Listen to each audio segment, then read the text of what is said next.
want to start this morning with something that I start every morning with, which is gratitude. So this is where I'm grateful to be able to be in front of you and speak to you about the importance of staying physically active through the later years of your life, and how important it is not only to stay active, but also to start incorporating foods that will help you in your mindset, that's going to help you in your physical performance as well. So the Fall Fitness Challenge, the challenge is a walking challenge. So how many steps can we walk? What are we going to be able to do each day? And that's going to outline basically by goals, setting goals, and then achieving these goals for your walking. Now it's so funny, I was talking to some friends the other day, and they were talking about going and getting a workout in, right? It's a younger generation, and getting a workout in can be very daunting.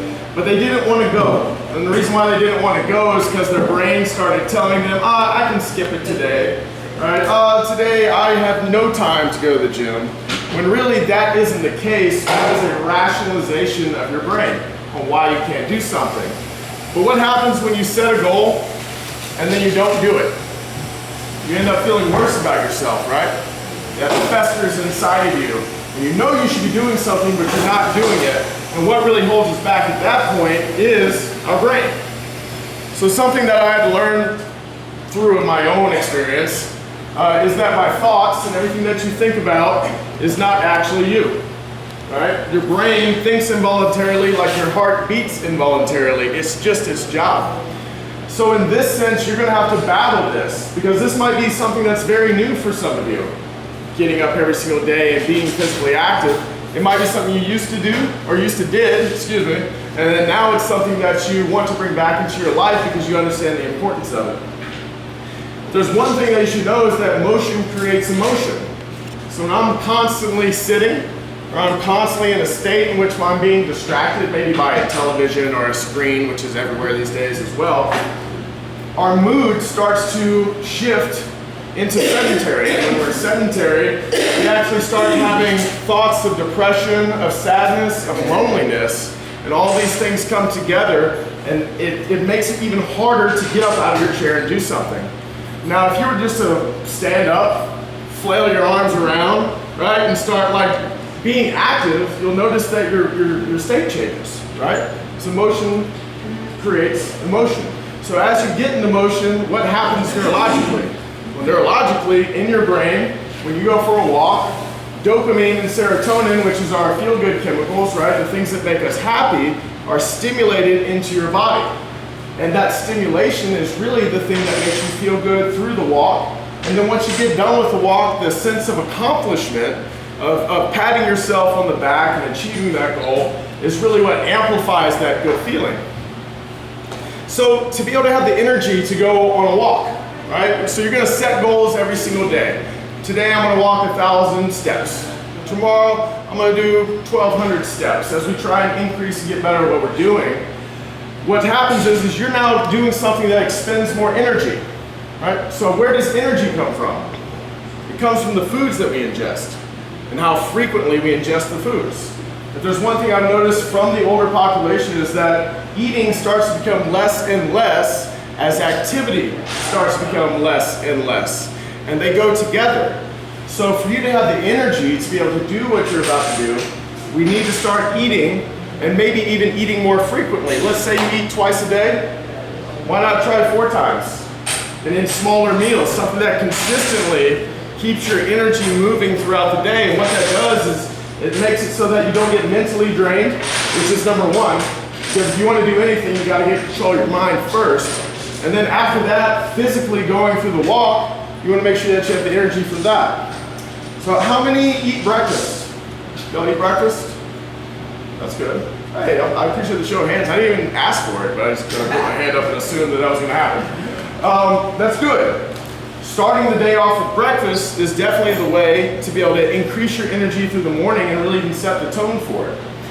So also you want to include some healthier food options.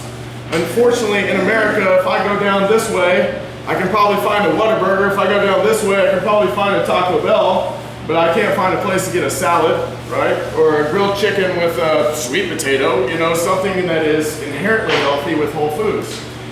these are the type of foods that also stimulate dopamine and serotonin production. So if you eat whole nutritious foods for yourself, it makes you feel better about yourself, actually stimulating the chemical process of making you feel better and giving you the energy you need to get throughout the day. And when I talk about energy, I'm talking about mental and physical. Mental and physical. But when you eat something that's high in trans fat, when you eat like pizza or Whataburger or anything like that, it actually limits the production of dopamine and serotonin. So there's something I like to say is that the foods you ingest will make you depressed. It's very true. When you start eating these foods and it's limiting the production, it's a cycle of not feeling good about ourselves and then eating something that makes us not feel good about ourselves and then not feeling good about ourselves, and it's a vicious cycle. It can be a cycle that brings you down, and it can be just stimulated by the foods that you ingest with the food-mood connection. Good thing about modern day science is it started to come into play in the late 90s after we realized that we had an obesity and overweight epidemic.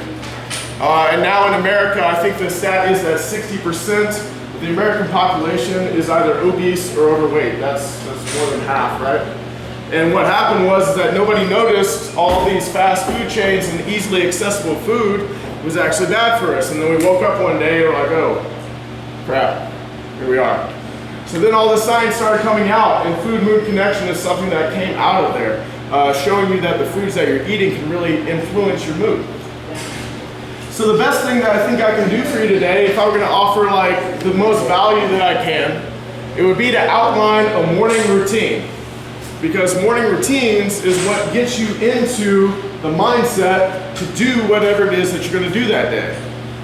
So in my morning routine, I like to do some things that are unorthodox. I like to meditate, I like to journal, I like to go for long walks. These are things that I like to do. But if I were to outline something that's doable for you, would be, number one, set your alarm for when you want to wake up. Seems simple, but setting your alarm is definitely going to get your day started off right. And then the trick is to put your alarm on the other side of the room.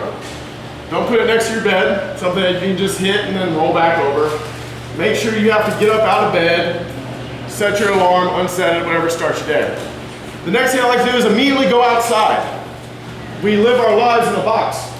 You got here in a box, right? But human beings were meant to live in nature, our natural areas. So when you go outside, you probably find this, except for when it's 105 degrees outside in Texas. This is why as I go out in the morning, bask in the sun, bask in the outside, the air, everything that brings you. And then this is where I like to do a little bit of a gratitude practice. And it's funny, sometimes people don't understand that they were like, what can I be grateful for? You can be grateful for the air that you breathe. Be grateful for the life that you have, for the people in your life. Starting your day out with gratitude scientifically is proven to change the way you perceive your day. So there are people that say, I have to wake up today, or I'm grateful I get to wake up today. The thing that's happened neurologically as well in your brain is that any low-level frequency emotions, like sad or anger or even depression, all of these things, they come from your limbic system. Your limbic system is the old world brain. Before we knew how to speak, before we had any higher order of thinking, all we had was the limbic system, which told us I want, I get, and then also housed all the emotions that we have. Once we developed a frontal cortex and a higher order of thinking, whenever you think about gratitude, it comes from there. So it can actually pull you, it is one of the only things that can pull you from sadness to joy in an instant. Because instead of using this part of your brain, which is the back of your brain, it then shifts to your front. And by using that front part of your brain, that physical shift physically shifts your emotions. So gratitude is next. Start your day off with gratitude. After that, I like to come in, you're going to get a little journal. It's not really a journal, it's more of like a tracking paper. But I like journals, and I think I'm speaking to a generation that understands the value in writing. When I try and talk to my younger generation, they're like, well, text it. Why can't I text it? There's actually physical science behind physically writing something down and how that locks into your brain and how you perceive it and hold it accountable to what you want to do. So my next step is write. Write down today, I'm going to walk 1,000 steps.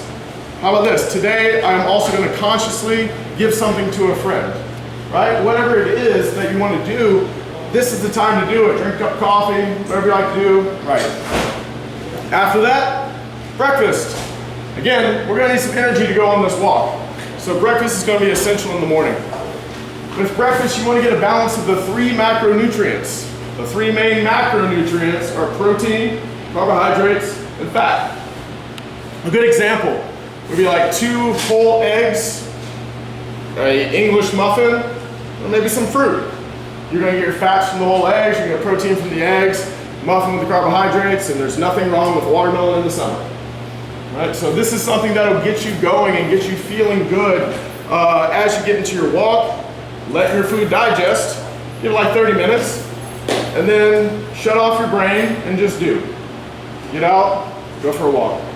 There seem to be a lot of people here that know each other, that there's a community that you've already established.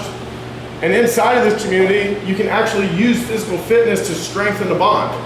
It's something that I've done with my training team. It's something I do with my clientele, is that we come together, motivate, support each other's goals, and we talk to each other about it. This is something you can do. Make a call out to your friend. Hey, we're going to meet here at this park. We're going to go for a walk. And I'd love to have you join. And then not only do you get the enjoyment of doing something physically active, but you get the enjoyment of somebody's company that you want to be around. If there's one thing, guys, the number one killer of human beings early is loneliness. It's not anything when it comes to disease or anything like that. It is loneliness. It is the will to live. And as you get later into your life, and again, I'm still relatively young, so I'm just speaking from a perspective of mine. As you get later into your life, community is more important. Right? It's more and more important. So I hope that each one of you takes what I have to say today to your hearts of how it's going to make you feel. Because really that's my goal for today, is to get you guys feeling better about yourselves. And you might be totally content with who you are. I love myself. That doesn't mean I don't have things that I want to improve about myself. Right?